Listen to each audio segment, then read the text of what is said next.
Hey guys, welcome to my channel. I'm just going to show you how I do a quick little burnout on my street bike.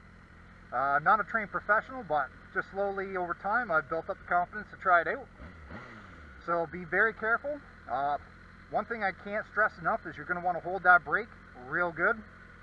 So on the front brake, I got index thumb, clutch in, first gear. Now you'll stand up, get your weight off the back tire.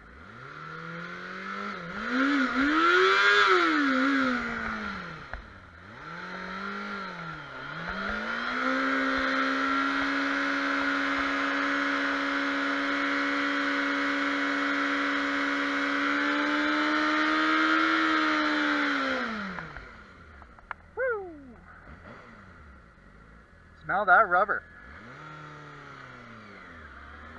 So that's how I do my little burnout.